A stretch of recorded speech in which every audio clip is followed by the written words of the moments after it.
The wolves of the northern pack have learned to time their morning walks perfectly.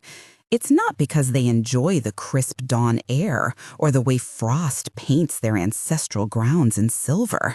No, they come to watch Bianca Winters make her daily pilgrimage of shame. She keeps her eyes fixed on the worn path as she walks, counting each step like a prayer. 27 to the ancient oak where they first threw rocks at her. 53 to the corner where they gather to snarl threats. 112 to the iron gates that never open. A chorus of growls rises around her right on schedule. "Winters, how dare she show her face?" someone mutters. Something sails past her ear, probably garbage, though they'd graduated to stones last week. Bianca doesn't flinch. There's almost comfort in their hatred now, a familiar rhythm to their cruelty. Besides, she deserves far worse than this. The hill path stretches before her, winding through territory her family helped destroy. Each step stirs whispers that follow like shadows. Look at her, crawling back every morning. How dare she, after what her pack did? Bianca's fingers curl around the healer's bag at her side. Its weight anchors her, reminds her why she endures this daily gauntlet. Someone needs her help, whether he wants it or not. The great manor looms ahead, a fortress of shadows against the dawn sky. Every window has been sealed shut, heavy curtains drawn tight, as if to keep out more than just light. No one has seen the alpha emerge in months. Rumors whisper through the pack that something happened to him during the invasion, something that keeps him locked away in perpetual darkness. 2 weeks she's been coming here, and 2 weeks she's been turned away. But still, she comes, because what else can she do? Her shame won't let her leave, and her guilt won't let her stop trying. Right on cue, the gatekeeper's lip curls at her approach. She doesn't have to speak anymore. He knows why she's here. Within moments, the beta appears, his expression carved from stone. "Alpha Theo will not see you today, Lady Winters." The words are familiar as breathing now. She nods, turns, begins her long walk back. Above her, the manor's dark windows seem to watch her retreat, holding secrets she can't begin to understand. Behind her, a young wolf whispers to his mother, "Why does she keep coming?" "Because she has to," the mother answers. "After what they did." Bianca's shoulders stay straight as she descends the hill, each step measured and calm. Let them watch. Let them hate. She will return tomorrow and the next day. After all, penance isn't meant to be easy. How else can she atone for helping destroy everything these people hold dear? Theo listened as the eastern border patrols reported increased activity from rogues. Ka's voice droned on dutifully, delivering his daily report. Theo didn't move from his position by the window, barely containing the snarl building in his throat. His wolf paced beneath his skin, restless and savage. Months of confinement have taken their toll. The beast within wants out, to run, to hunt, to tear something apart with teeth and claws until the rage finally bleeds away. But that's no longer an option. The treasury shows improvement, yet Page's scent betrays his unease. "I don't see the pack moving forward if you're going to lead it from here," Page growls. Even his own voice sounds foreign these days, rough from disuse. Theo practically hears his beta weighing his words before speaking again. The Winters healer came again this morning. Just the name sends ice through Theo's veins, followed by a familiar burning fury. The Winters, the pack that had attacked without warning or cause, reducing his people to their knees. They wielded nightshade like a surgeon's blade, precise and merciless. She's been coming for 2 weeks, Paige continues carefully. Our healers are overwhelmed, and her reputation is what it is. Theo's laugh holds no humor. Like their reputation for loyalty before they turned on us? The memory rises unbidden. The invasion, the screams, the burning in his veins as poison spread through his system. Now that same poison has left him trapped in this cage of darkness, maintaining a facade of strength through reputation alone. Silas is dead, Paige reminds him quietly. Yes, I've been told. But does it really matter now? The damage is done. He remembers Silas as a child, the spoiled brat from the neighboring pack. Who could have guessed he'd become such a devastating enemy? The boy who'd coasted on charm alone somehow gained the power to bring entire packs to their knees. Silas had always been driven mad with jealousy over Theo's natural leadership abilities. The Winters claim they were under his spell, Paige says. Other packs confirm similar experiences. And you believe them? Theo interrupts. There's a beat of silence. I believe we need help, Alpha. The pack suffers while I protect them, Theo warns, his voice deadly quiet. Would you rather I show our enemies exactly how vulnerable we've become? Shall I invite them in to finish what they started? Silence falls heavy as stone.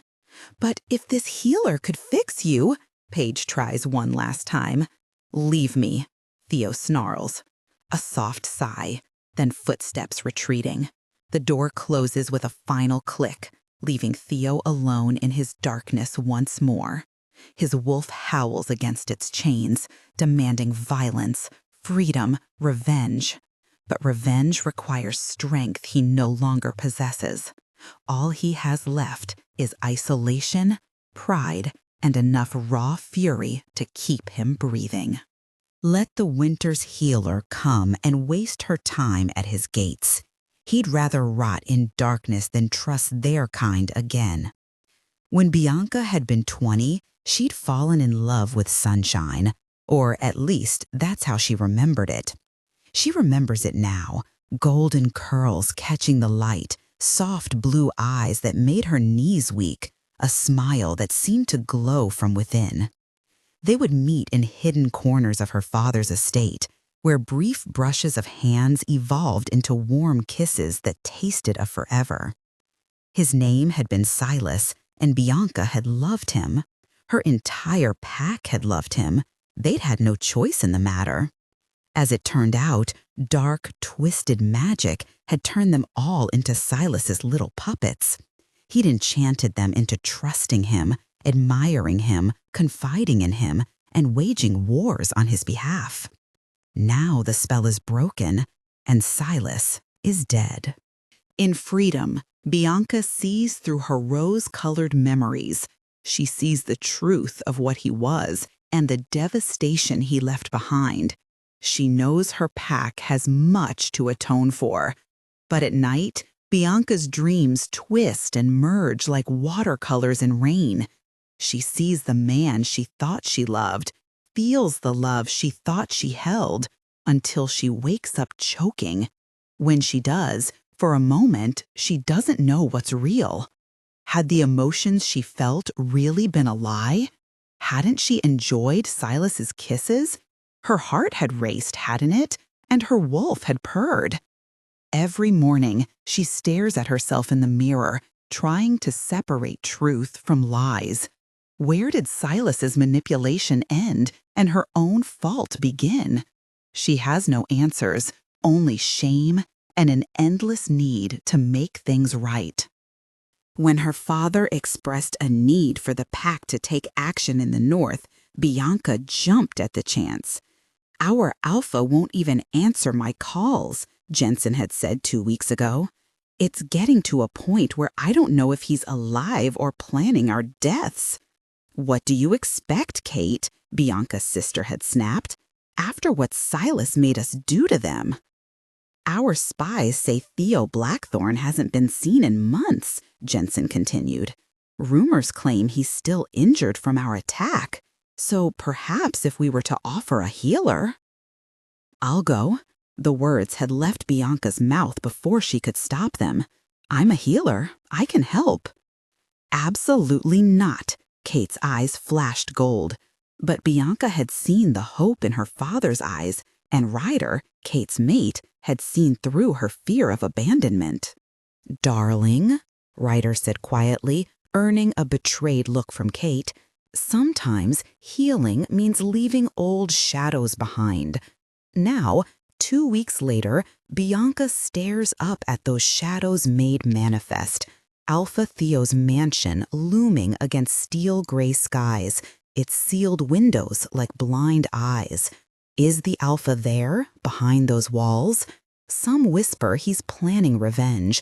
Others claim he's already dead, his beta merely maintaining the illusion of his presence to keep rival packs at bay. Rumors contradict each other. He's crippled, he's plotting, he's gone mad with grief for his ravaged pack. The only certainty is that no one has seen Theo emerge in months. Sometimes, in the pre-dawn light, Bianca thinks she sees movement in the highest tower, a tall figure pacing, but that could be her imagination, crafting monsters from memories. Only the silence answers. The house seems to know the truth, keeping its secrets hidden behind curtained windows and locked doors, as silent and mysterious as its master. Bianca sits in the motel room when the rotary phone rings just after sunset. Its shrill tone cuts through her thoughts. Only one person would call at this hour. How is it really going? Kate's voice carries an edge of worry, a tension that has lingered since Silas's death. Bianca thinks of rocks sailing past her head, of snarls and whispered threats. Fine, she says brightly. Everyone's very welcoming. The warning in Kate's tone is clear. Really, Bianca, I'm okay, she insists. I deserve it, she tells herself. I'm not weak. I can take it. And Alpha Theo? Have you seen him yet? No, he won't see me. She rushes to clarify. But it's not just me. He won't see anyone. There's always a line at his gates, pack members begging for an audience, for news. The beta handles everything. You don't think? Kate's voice drops lower. The nightshade? Silas had our warriors use it. You don't think he's actually dead? Bianca's stomach churns at the mention of nightshade. I can't believe we ever agreed to use it. That father still produces it. It's barbaric. It's what makes our pack powerful, Kate reminds her gently. It's what attracted Silas. The words slip out before she can stop them. Silence stretches between them, heavy with shared memories, until Kate finally whispers, "Good night." Hours later, Bianca lies awake, thoughts circling like vultures. What happened to the mysterious Alpha? Why won't he see anyone? Is he truly injured or plotting revenge? A hand trails down her spine, familiar, unwelcome. Such heavy thoughts for such a weak little Omega. Bianca squeezes her eyes shut. Shut up. But you know I'm right.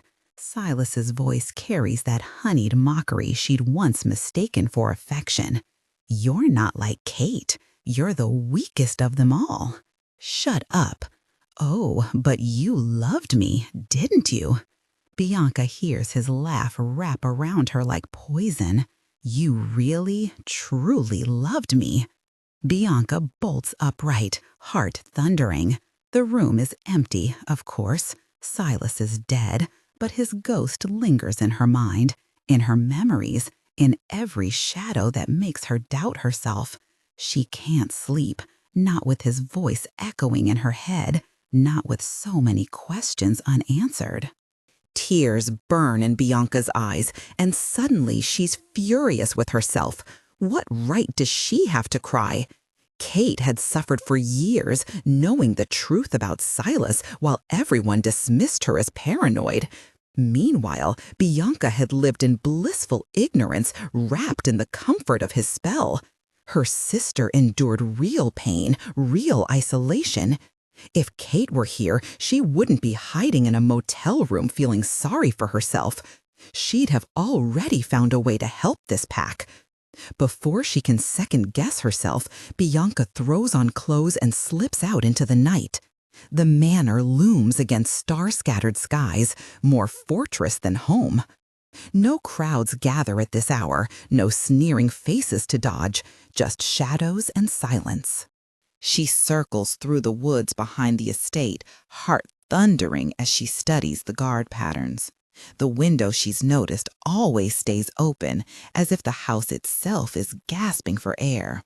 When the guard turns, she scales the wall with trembling fingers, cursing herself for breaking every diplomatic protocol imaginable. But desperation drives her. She's ready to beg this alpha to let her heal him or his people, to let her try if he's truly as injured as the rumors claim. The house feels different at night, hollow and haunted. Bianca follows her instincts, remembering where Paige always glances when people ask after their alpha. The highest room in the highest tower, like something out of a twisted fairy tale. Only when she eases the door open, plunging into absolute darkness, does she realize how monumentally stupid this is. A whiff of pure alpha scent hits her, masculine and powerful, and reality crashes in. She's just broken into a rival alpha's private chambers at night while he's probably sleeping. If he doesn't kill her on sight, it'll be a miracle. "Who's there?" The voice emerges from the shadows, deep and gravelly, carrying deadly promise. Moonlight filters through heavy curtains, revealing a massive figure seated by the window. Even in shadow, his presence fills the room like storm clouds before lightning strikes. Broad shoulders, sharp jaw, raw power that should send her running. Instead, something inside her comes alive. The pull hits like a physical blow, magnetic, inexorable, terrifying. Every cell in her body seems to reach for him, a strange recognition singing through her blood. Mate. The word echoes in her mind, in her bones, in places too deep for thought. It feels inescapable, impossible, like magic. Horror floods her system. "You love me, don't you?" Silas's voice whispers in her memory. "You'd do anything for me." The alpha rises, stalking toward her with predatory grace. His fingers twitch slightly, reaching into empty air like he's testing its substance, but Bianca is too trapped in panic to understand why. "Who are you?" he demands. He towers over her now, all rugged features and coiled strength. God, she wants to trace every line of his face, like she's known it all her life, like she's been waiting to find it. A whimper escapes her throat. No, no, no, this isn't real. This is enchantment. She meets his eyes, desperate to break whatever spell this is, and freezes. Those eyes, storm gray and beautiful, stare past her rather than at her. His expression remains carefully neutral, no recognition despite their proximity. Like Bianca isn't even there, like he cannot see her, because he can't. She realizes this man is blind. His hand reaches for her face, and Bianca feels both joy and horror as she realizes she used to feel the same sort of joy when Silas reached for her, and it had all been a lie. The shift takes her without warning. One heartbeat, human, the next running on 4 legs, fleeing the overwhelming cocktail of attraction, terror, and shame. Behind her, she hears his sharp intake of breath, but she doesn't stop. She runs until the mate bond's pull feels less like drowning, until Silas's ghost fades from her mind, until the night swallows her whole. Just a little further, she thinks, just until I can breathe again, until I can think. The snap of metal is deafening in the night air. Pain explodes through her front leg as the trap's teeth bite deep. Bianca's yelp echoes through the trees, high and desperate. She thrashes, each movement sending fresh agony through her limb, but the trap holds firm. No, no, no, they'll find her. They'll take her back there, back to him. And that overwhelming pull she doesn't trust, can't trust. Heavy footsteps approach through the underbrush, multiple sets getting closer. Bianca yanks harder at her trapped leg, mindless of the pain, of the blood matting her fur. She has to get out, has to run, has to. A flashlight beam cuts through the darkness, and Bianca's heart stops. Theo senses someone had been in his room. He stands frozen by the window, his wolf clawing beneath his skin, desperate to track the intruder. But his dulled senses make tracking impossible, just another reminder of how far he's fallen. Only 2 wolves are allowed in this wing of the estate. Paige, his beta, who left yesterday for a week of diplomatic meetings, and Anne, his housekeeper. But even with his compromised senses, Theo would have recognized Anne's shuffling gait, her habit of humming under her breath. No, this had been someone else, someone who'd slipped past his defenses like they didn't exist. His fingers traced the windowsill, a habit formed since the Winters attack changed everything. Since nightshade poison had worked its way through his system, stealing first his sight, then his enhanced senses, leaving him trapped in this endless darkness. At first, he'd believed it temporary. His pack was vulnerable, reeling from the invasion, so he'd hidden his condition while gathering allies against the Winters and their puppet master Silas. But weeks became months, and instead of improving, his condition deteriorated. Now, he can barely detect sense at all, and his sight? Theo's laugh holds no humor. What sight? The darkness is absolute now, his world reduced to echoes and shadows. Paige insists their only hope lies in Theo's arranged mating to Olivia, the beta daughter who'd agreed to the match before the attack. The alliance would strengthen their position, but Theo hasn't seen her since that day. Would she honor their arrangement once she discovers what he's become? Or would she flee, taking her pack's support with her? His wolf snarls at the thought, feral after months of confinement. The beast wants to run, to fight, to prove it isn't weak. But running would mean revealing his vulnerability. Fighting would expose his weakness. So they stay trapped, wolf and man, in this cage of darkness. Each day, Theo feels his control slipping further. His thoughts grow more primitive, his wolf's instincts stronger. Soon, he might become nothing more than the animal inside him, cornered, frightened, endangered. Perhaps that's inevitable, he thinks. Perhaps one day they'll have to put him down like any other feral wolf. If so, he'll use whatever time he has left to protect his pack. It's all he has left. It's all he is. Anne's footsteps approach his door, their familiar rhythm accompanied by unusual hesitation. Theo could ease her worry with a word, but he doesn't. He never does anymore. Seeing those who once trusted him, who look to him for strength, only reminds him of what he's become. To his surprise, Anne breaks their usual silence. "Alpha," her tone carries warning, "something's wrong." "What is it?" "There's a wolf caught in one of the border traps." Theo frowns. A wolf in the trap? The intruder from his room, no doubt. "Who is it?" An omega female, Anne replies. I don't recognize her center markings, not one of ours. Theo's mind races, an unknown wolf already proven capable of breaching his defenses. If she escapes and tells others what she's seen, is she still trapped? Yes, but Anne shifts uncomfortably. She won't let anyone near, snapping, snarling. Theo opens his mouth, ready to tell her to get Paige when he remembers the latter isn't here. Damn it.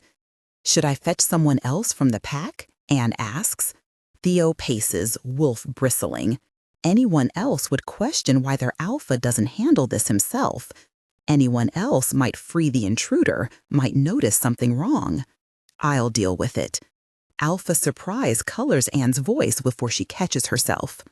The walk outside is excruciating. Every step could betray his weakness, every movement expose his vulnerability. Anne guides him with subtle coughs and cleared throats, but his pride burns with each correction. Then, cool night air washes over his skin, and for a moment the world expands. His wolf quiets, soothed by the breeze carrying whispers of pine and freedom. There. He can't see the trapped wolf, can barely smell her through the stronger scent of earth and decay, but he hears her pained growls, desperate shuffling, the song of a cornered animal.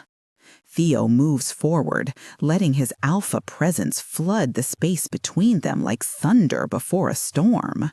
The growls intensify, challenge meeting challenge. Down, he growls. The wolf snarls back, metal clanking as she struggles. Theo stalks closer, each step deliberate. I said down. A whimper breaks through the growls. Only then does he reach out, finding fur that trembles beneath his touch.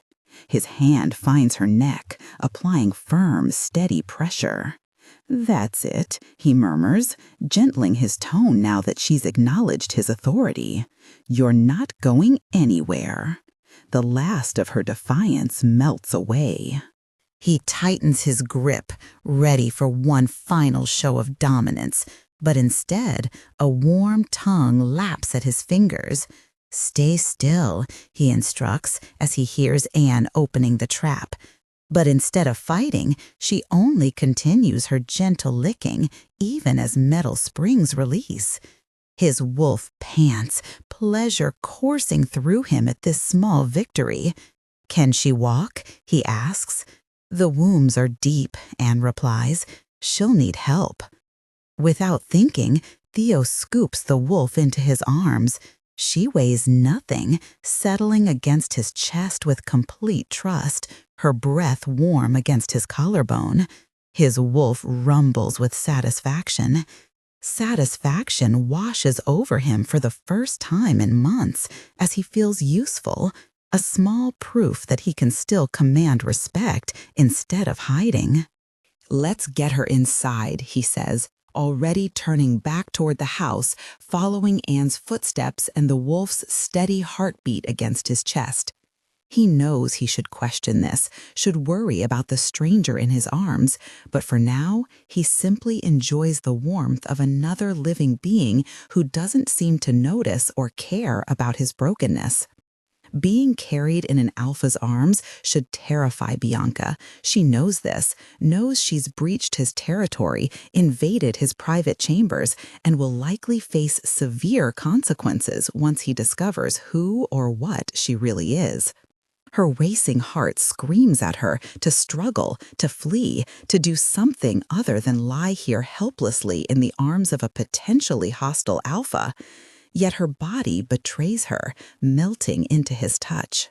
Heat radiates from his chest, and something primal inside her yearns for his proximity, desperate for more contact.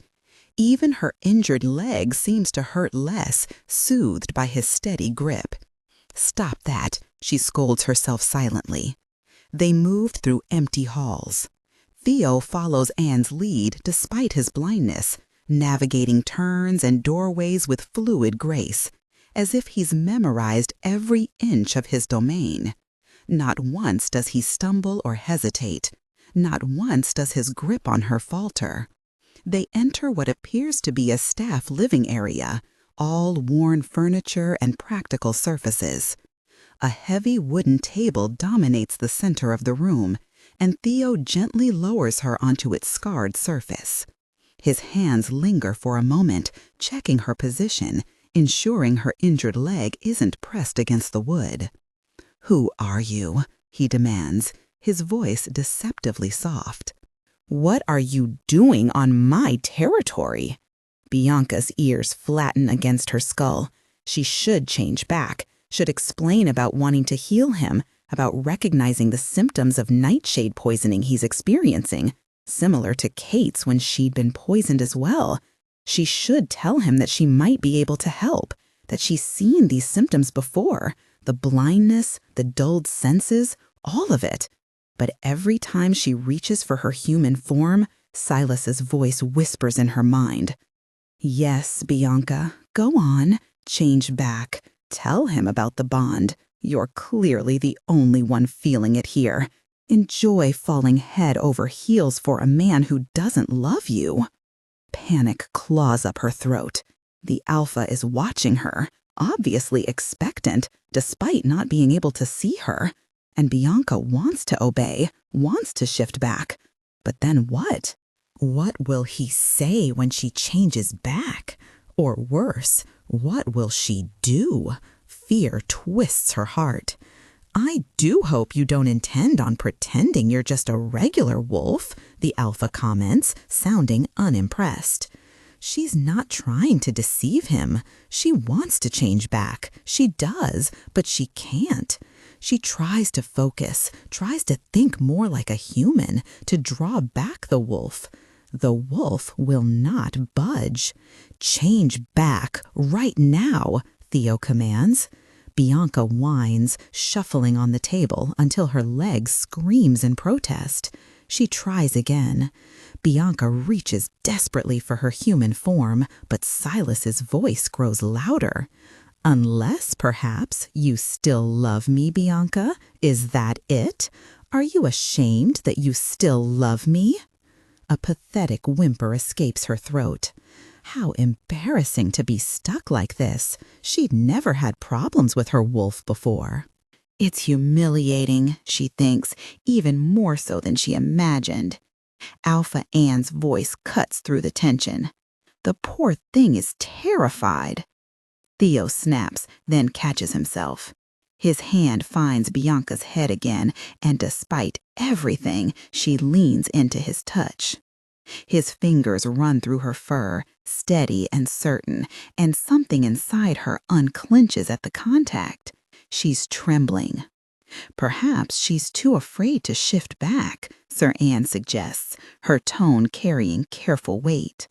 Too afraid? Theo's fingers still against Bianca's neck. "I hear it happen sometimes," Anne continues, moving closer, her presence grandmotherly and kind. "Maybe if we give her time." "Are you suggesting we keep her here?" Bianca focuses on his touch, the low rumble of his voice impossibly soothing. She's too desperate to feel embarrassed about it. She just wants to stop hearing Silas. "Whatever works," Anne replies. "Surely we can't release her until we know why she's here and for what reasons, can we, Alpha?" "I suppose not," he says after a slight pause, his hand freezing on Bianca's head. "Should we send for a healer for her leg?" The word healer sends ice through Bianca's veins. She's the healer. She came here to help him. "I'm sure it will heal just fine on its own, sir," Anne replies, giving Theo a considering look. "Yes," Theo clears his throat. "You're right, of course." Bianca whines at the loss of contact, shaking her head slightly. His hand returns to her fur immediately, and she relaxes, pleased despite herself. "Then shall we get her down to the basement?" Sir Anne suggests. "The basement?" His tone sharpens. "Where there are no windows. Well, where else can we make sure she can't escape?" Another pause, longer this time. "Right. You're right. He doesn't sound convinced, but lifts her again, careful of her injury. Bianca clutches a desperate hope. Maybe once they leave her alone, she can find her human form again. Maybe she can figure out how to fix this mess she's created. The wolf's heartbeat drums against his chest, quick but steady. Too steady for a prisoner, too calm for an intruder. Theo's own wolf stirs beneath his skin, more alert than it's been in months, tracking each subtle shift of the creature in his arms. She should be fighting, struggling, snarling, trying to escape. Instead, her head rests heavy on his shoulder, her breath warm against his neck, trusting or pretending to trust. His lips curl back from his teeth at the thought. Left here, Alpha Ann murmurs, and he follows the sound of her footsteps toward the basement stairs. His wolf bristles at being led, at this constant dependence on others' eyes. But the weight in his arms settles something deeper, darker, the part of him that's been prowling the edges of his mind since the poison. The faintest hint of scent reaches him, dulled like everything else, yet sweet with an undertone of fear that tightens his chest. His wolf growls, restless, not at the intruder, but at the thought of that fear, at the wrongness of it. The basement holds a secure area, and though someone speaks to him, Theo barely hears. His thoughts circle like prey. Why won't she shift back? What could terrify a wolf so completely, unless it's all an act, unless she's a spy? The body in his arms trembles slightly, and his grip tightens instinctively. His wolf surges forward, protective urges warring with months of paranoia. He can't trust this, can't trust anything. And yet, I'll keep her in my quarters. The shock is palpable. No one else can watch her properly. His mind scrambles to rationalize the wolf's sudden demand. The basement is too far. If she tries to escape, he must hear any movement. He's already turning, retracing familiar steps upward. Better to keep the threat close. Threat. His wolf snarls at the word, at the lie of it.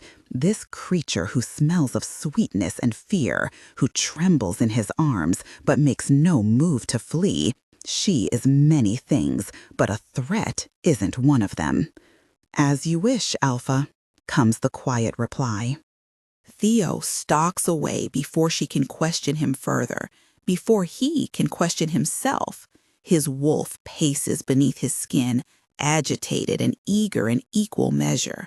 For months, they've been caged, growing wilder with each passing day. Now something pulls him toward this stranger, this mystery, and he doesn't understand why. He only knows that the thought of locking her away in darkness is suddenly inconceivable. Bianca's heart races as Theo leads her to his room. Though she has to admit it works in her favor. The second he falls asleep, I'm out of here, she thinks. Still, something about following him into his private space makes her fur prickle with uncertainty. Anne hovers in the doorway after Theo deposits Bianca inside, her presence making the already strange situation more awkward. "Do you need anything else?" Anne asks hesitantly. "No, thank you," Theo replies, rushing to close the door. Then he just stands there, one hand still on the doorknob, as if he's suddenly forgotten what to do with himself. "I don't even know why I did that," he mutters, more to himself than to her. With a deep sigh, he crosses the room and sinks into what must be his favorite chair, rubbing his face with both hands. Bianca watches him for a moment, struck by how defeated he looks. Now that he's back here with nothing to do, he seems weighed down again. Wanting to show gratitude for his help, and perhaps a bit of sympathy because it's her family's fault he's injured, she pads over and settles beside his chair. "You're going to run the second my eyes close, aren't you?" he asks. The question comes out soft, resigned. Guilt twists in her chest. That had been exactly her plan, and somehow he knows it. She shifts uncomfortably on her paw. I don't need to close my eyes to see you, he adds. Bianca's voice is barely above a whisper as she scoffs, a strange sound coming from a wolf's throat. So, you knew then, she says. Theo's shoulders slump further, if that's even possible. He looks so frustrated, his scent sharpening until Bianca can't bear it anymore. Moving closer, she gently rubs her head against his, the only form of consolation she can offer in this shape. Again, she tries to shift back to human form, but nothing happens, and a pitiful whine escapes her throat. What if she's stuck like this? You're trembling, Theo observes. He stands up and makes his way to the fireplace in the corner, kneeling down to feel around for wood. Bianca watches as his hands move uncertainly over the hearth, accidentally making logs tumble down. I can't even keep people warm anymore, he mutters, the words barely audible but tugging at something deep in her chest. Oh, for heaven's sake, she thinks, making a decision. Moving closer, she carefully nudges his hand toward the stack of wood. Theo goes completely still for a moment, and she fears she's crossed some invisible line. Great job, Bianca. Way to make it weird.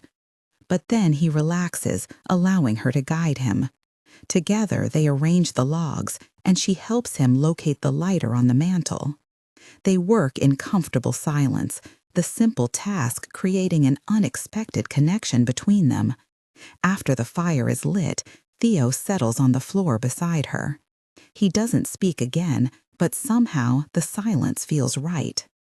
Bianca finds herself growing drowsy as she watches the flames dance, their crackling mingling with Theo's steady breathing to create a soothing rhythm.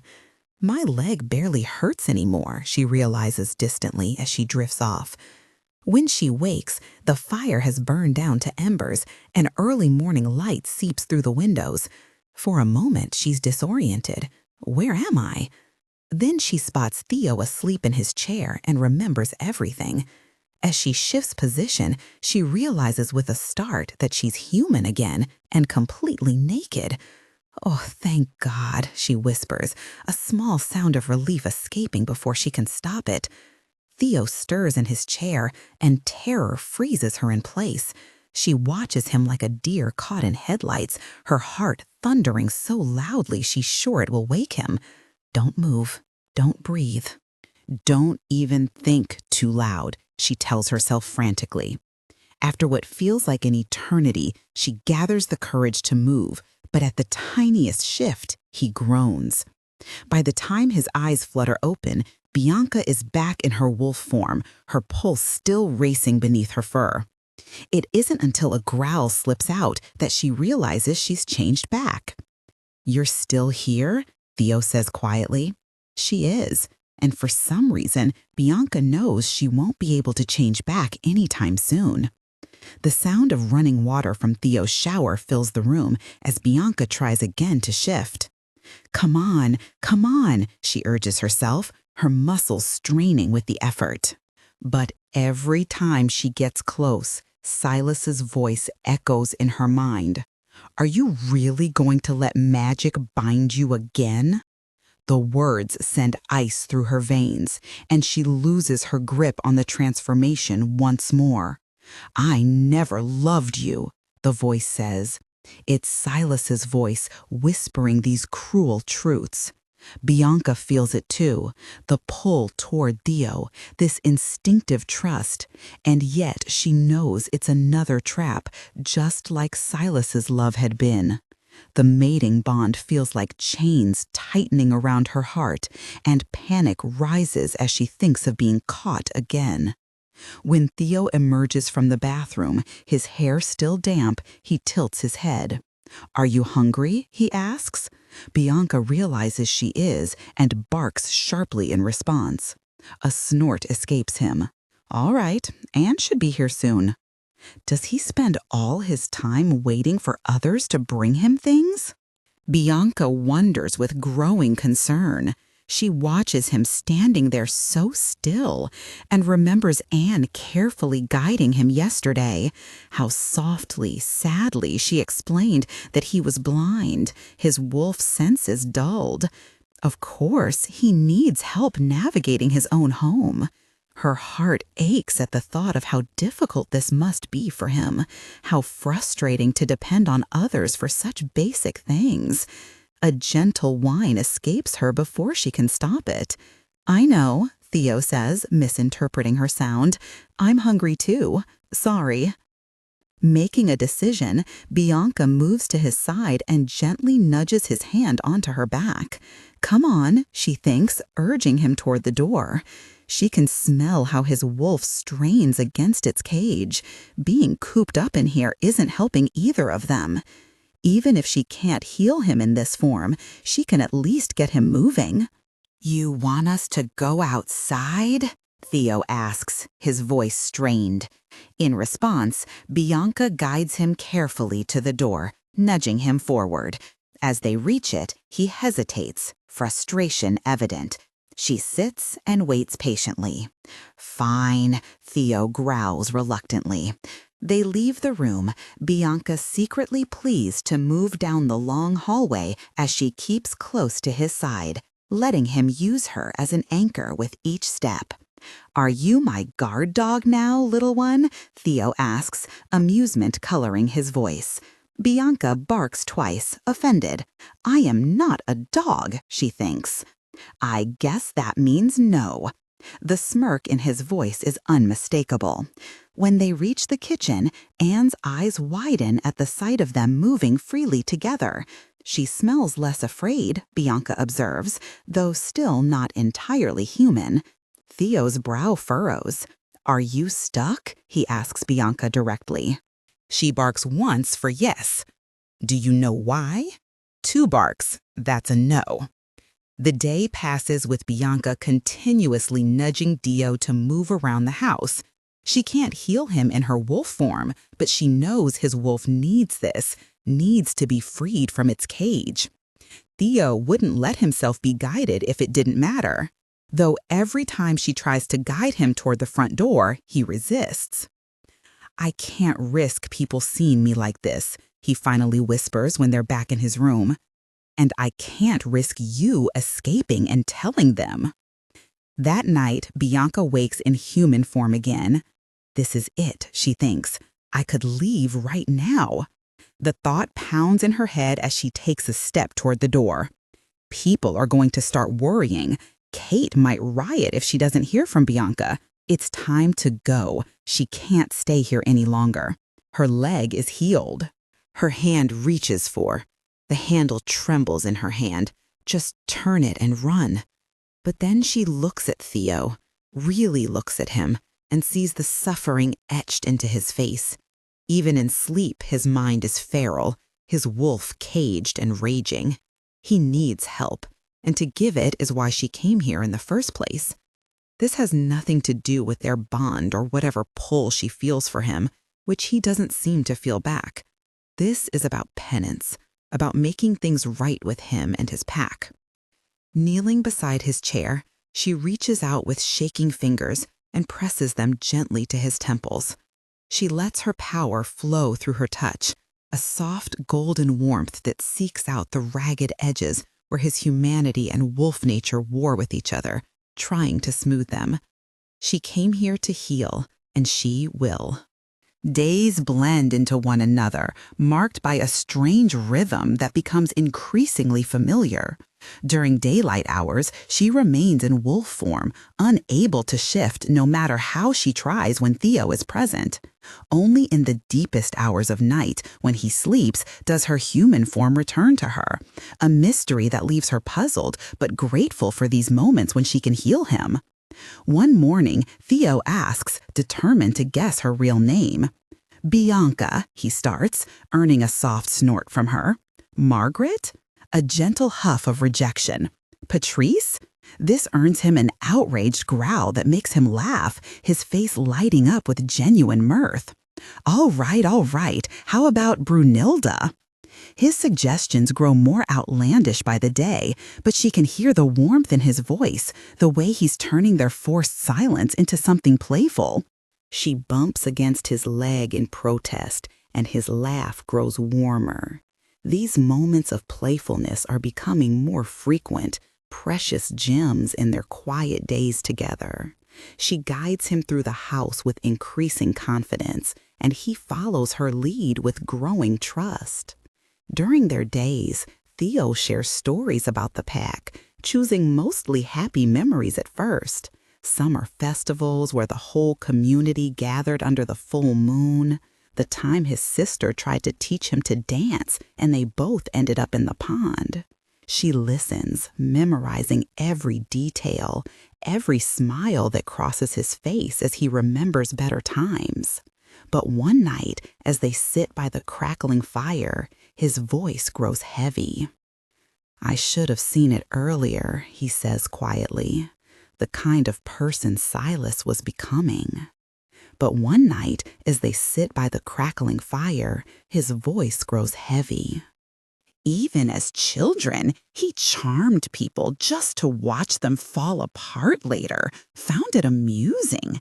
He'd pick apart their weaknesses, use their trust against them.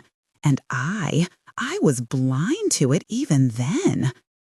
The memories hit her like physical blows. Silas's charming smile, the way he'd seemed so understanding at first, how he'd used everything she'd confided against her later.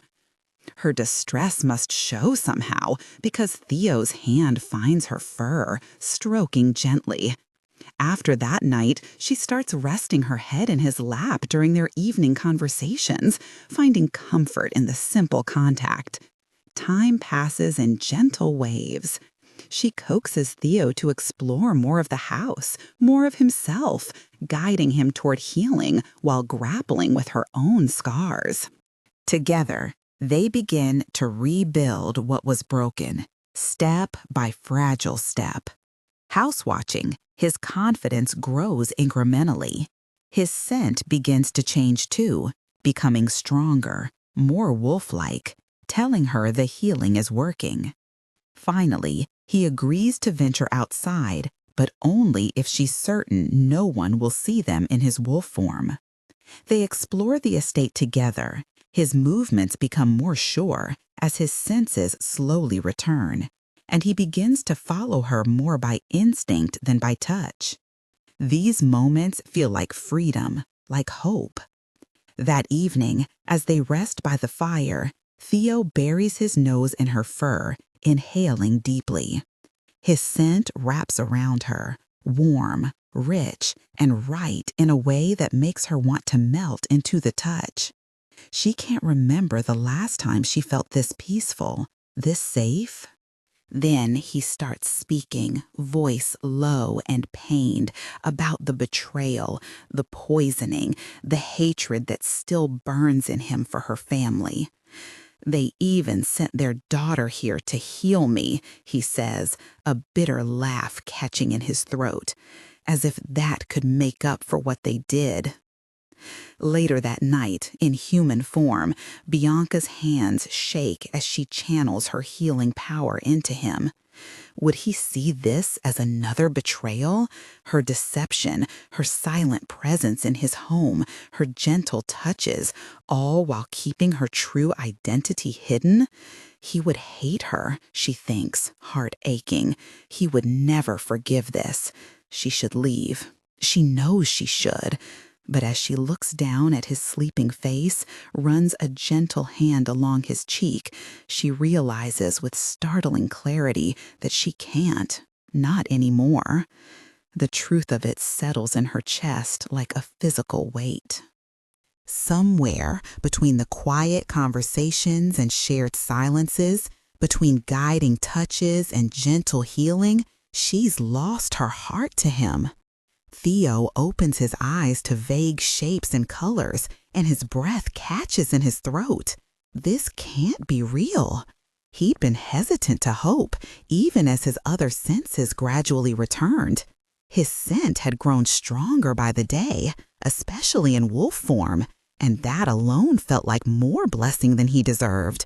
But this is different. In the darkness, he can make out the tip of his finger, see the dying fire casting a soft orange glow across the room. It's not the absolute darkness he's grown accustomed to. It's the natural shadow of night. A choked gasp escapes him, his mind reeling with possibility. But then something else captures his attention entirely, a presence beside him, warm and peaceful. Her scent. Oh, her scent. He knows it as intimately as his own now, sweet and fresh, like the first breath of spring, like life itself. It's so strong, so close, that a contented hum rises in his throat. Theo turns to his right, and his heart nearly stops. There's someone asleep beside him, but it's not a wolf. Through the blur of his returning vision, he sees silk-spun hair spreading across his pillow like liquid gold in the fading firelight. His eyes trace the delicate curve of a bare shoulder, creamy skin gleaming softly in the darkness. She's the most beautiful thing he's ever seen, even through the haze of his imperfect sight. And something deep in his chest aches. Is this his mysterious companion? Of course it is. He'd know that scent anywhere. She seems so young, so delicate in her human form. Her peaceful breathing matches the tranquil notes in her scent. She's close enough that his mouth waters, his wolf stirring with an intensity that startles him. His fingers itch to touch, to trace the curve of her cheek, to tangle in that golden hair. He almost does, but catches himself. Though she's half sprawled across his bed, this is different. She hasn't given permission for this, hasn't chosen to show herself to him this way. The realization doesn't stop the wanting, though. His wolf howls inside him, desperate to touch, to hold, to protect, to keep. The intensity of his reaction leaves him bewildered. Careful not to disturb her, he eases himself from the bed. Despite his still blurry vision, he navigates the room with surprising ease. His restored hearing and scent more than make up for what his eyes can't yet fully see. Rapid footsteps in the hallway alert him to Anne's approach. Not wanting her to wake his sleeping guest, he hurries to meet her at the door.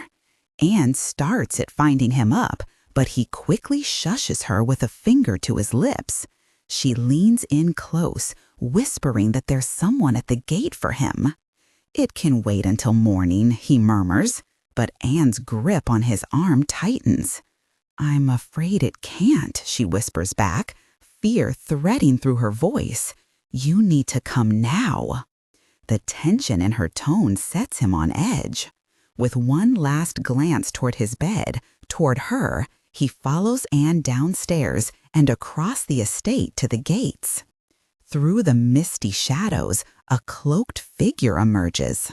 Even with his limited vision, he can tell she's small, petite. His returning senses tell him more. She's a woman, her scent thick with fury, fear, and something else. Theo inhales sharply as realization hits him. This woman is with child. And from the way she's growling at him, she is very, very upset with him indeed. "Alpha Theo," she growls when he is beside her, her voice shaking with hardened steel. "Just what the hell have you done to my sister?" Bianca wakes slowly, drifting up through layers of warmth and contentment. She's cocooned in Theo's scent, wrapped in sheets that smell of him, of them together. Her wolf purrs with satisfaction. This is right. This is where she belongs. She hasn't felt this safe, this at peace since she can even remember. When a soft hum of pure contentment escapes her before she can stop it, the sound of her own voice, her human voice, snaps her eyes open. She's human, in Theo's bed, alone, The reality hits her in waves. First comes the shock of her bare skin against his sheets, then the growing horror as her mind catches up with what this means. Her wolf whines in confusion and distress. Where is Theo? He's never left her alone before, not once in all these weeks. Something must be wrong. Why would he leave? Unless... Her human side recoils as the implications stack up. Did he see her? Is that why he's... Her carefully constructed charade crumbles in a single, careless moment of contentment. Her mind races with possibilities, each more terrifying than the last. She's exposed, vulnerable, her deception laid bare. Breathe, she tells herself, fingers twisting in the sheets as she tries to think rationally through the rising panic. Even if he realized she shifted back, he can't actually see her, right? He's never met Bianca Winters. He doesn't know her face. Whatever he might have discovered, she could explain it somehow, or even tell him the truth. But the thought dies as quickly as it forms, leaving a bitter taste in her mouth. Theo hates the Winters name, hates Bianca for that name alone. If he discovers she's been here all this time, deceiving him, healing him without his knowledge or consent, the trust they've built would shatter. He'd throw her out, and worse, he'd never want to see her again. Her wolf rebels against the very idea, while her human side drowns in shame. A sob catches in her throat, raw and painful. He might even be angry enough to break the peace treaty with her father, but somehow that thought barely registers compared to the image of Theo looking at her with betrayal in his eyes. She realizes with a start that she shifted back to wolf form in her panic. Oh God, now she won't even be able to explain herself. Where is he? What did he see? What does he know? She leaves the room in a daze, searching for him. Her wolf whines, desperate to find its mate, to fix this, to make things right again. She catches Theo's voice from downstairs and moves toward it, but Anne suddenly appears, blocking her path. "Not now, little wolf," Anne says, her eyes bright with excitement. "The alpha will see you later." She beams as she continues, each word like a dagger to Bianca's heart. "His fiancé is here." Bianca freezes. His what? That can't be right. Theo is her mate. She must have heard wrong. Anne's enthusiasm is devastating. He brought her back to settle the mating agreement. Miss Olivia and the alpha have been engaged for 2 years. It's about time they finally become mates. Bianca's mind fractures between shock and denial. This is her punishment for not telling him the truth, for deceiving him. She's going to lose him. Her heart splinters with each beat. Without conscious thought, she bolts past Anne and bursts into the living room. She has to stop this. She has to see him. This can't be happening. She can't lose him. Not now. She finds him seated with Paige and a beautiful young woman with flowing red hair and light blue eyes.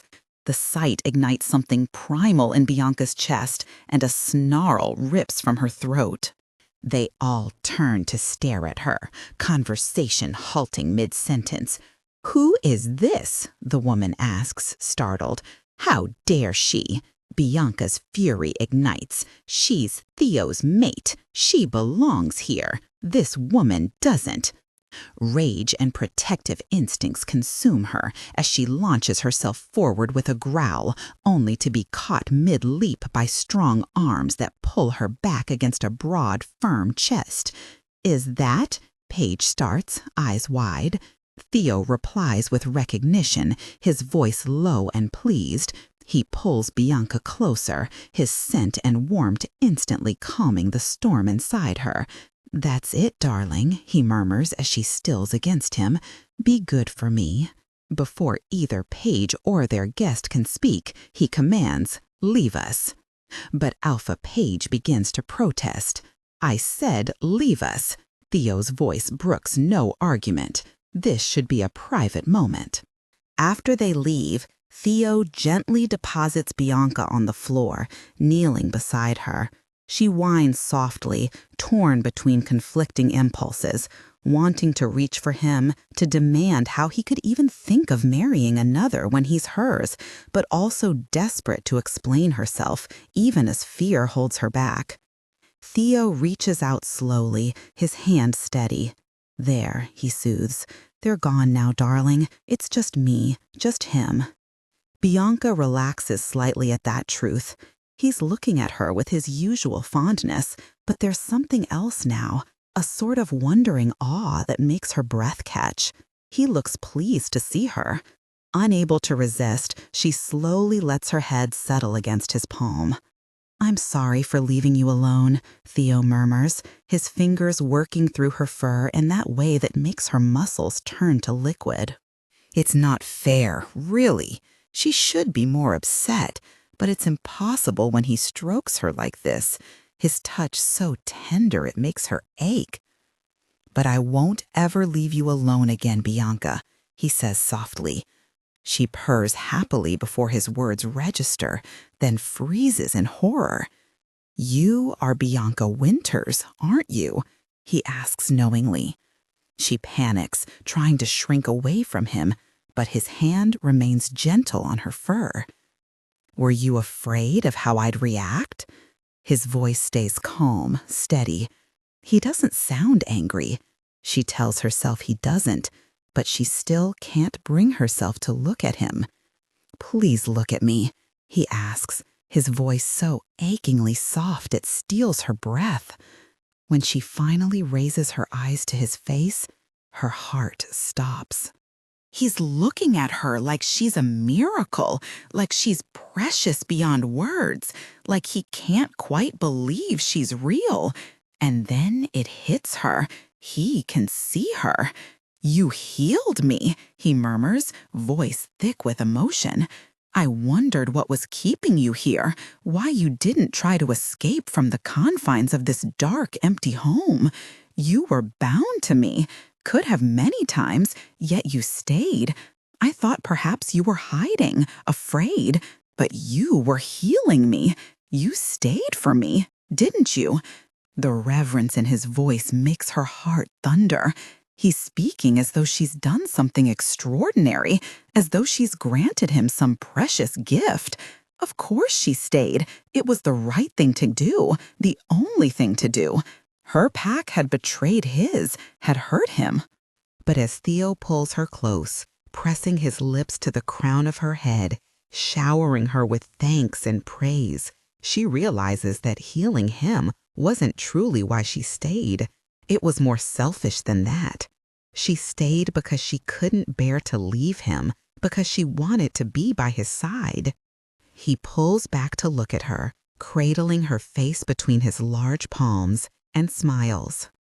"Hi," he breathes, his eyes bright. With unshed tears, Bianca realizes she's human again. Fear flutters in her chest, but Theo's hands are so gentle on her skin, his caresses making her shiver. "I wanted to tell you," she whispers, watching how he drinks in the sound of her voice like it's music. "I didn't want to stay in wolf form, but you were afraid." His expression clouds with concern. She nods slowly. Yes, she supposes, she had been afraid. Still is, somewhat. But being able to speak with him, to have him look at her, and truly see her for who she is, it's worth facing that fear. "I wasn't really afraid of you," the words tangle in her throat. "Well, I was, but..." Memories of Silas flash through her mind, tainted and bitter. She hadn't wanted to be deceived again, hadn't wanted to trust wrongly. "Your sister told me what happened," Theo says gently. Her eyes snap to his. They're beautiful, so expressive now that he can see. He seems to have come alive with his sight restored. But she can't lose herself in those eyes, not when he just said, "My sister." "Kate was here?" she asks. "Yes, that's why I left earlier. She was looking for you." His smile is soft. "I promised her she'd see you shortly." She should be back any time now. Bianca nods, relieved at the thought of seeing Kate, of explaining everything without risking Theo's anger. She should be elated at this turn of events, but Theo, she meets his eyes, slowly placing her small hand over his. Please don't mate with that girl. Tears well up as she speaks, her relief and joy suddenly crushed by the thought that even if he isn't angry, he might not want her, might choose another when he belongs with her. Darling, he begins, looking troubled, but Bianca can't keep quiet any longer. You are my mate, Theo. She presses his hand against her bare chest, against her thundering heart. You belong with me. His eyes widen, lips parting in surprise, before spreading into a smile so tender it makes her chest ache. I know, he murmurs, and the low, possessive purr in his voice sends shivers down her spine. You do? She breathes, watching him nod solemnly. I know. His smile deepens. I already explained. You don't have to worry about Olivia. You don't have to worry about anything anymore, my love. I'm yours and you are mine, always. He cradles her face between his palms like she's made of precious crystal, and when his lips meet hers, it feels like coming home. Healing, as it turns out, comes in waves. Some days, everything feels perfect. Theo's hand in hers as they walk through the gardens, his scent wrapping around her like a blanket of safety and love. His eyes follow her movements with wonder, as though he can't quite believe she's real. Other days, the shadows creep in. The first time Theo's kisses grow heated, his hands wandering down her back, pressing her closer, Bianca's wolf form takes over in mere seconds. Fear claws at her mind as Silas's voice whispers, "This isn't real. He doesn't love you. He's tricking you." But Theo never pushes. He simply shifts with her, his wolf form powerful and protective beside her smaller one under the canopy of stars. Ancient trees surround them as they run together, free from the weight of past wounds. The pack needs their alpha's attention, but Theo ensures Bianca never feels left out. He includes her in meetings, his hand finding hers under the table during heated discussions.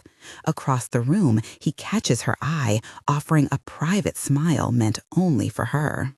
At night, they start with simple touches, fingers intertwined as sleep becomes elusive. Awareness builds between them, his scent wrapping around her, rich and intoxicating, making her wolf purr with desire. Soft kisses leave them breathless, growing deeper and more urgent, hands exploring with increasing boldness. One night, she pants against his lips. "Please, Theo, more. I need more." "Are you sure?" he asks, his powerful body pressed against hers, skin to fevered skin.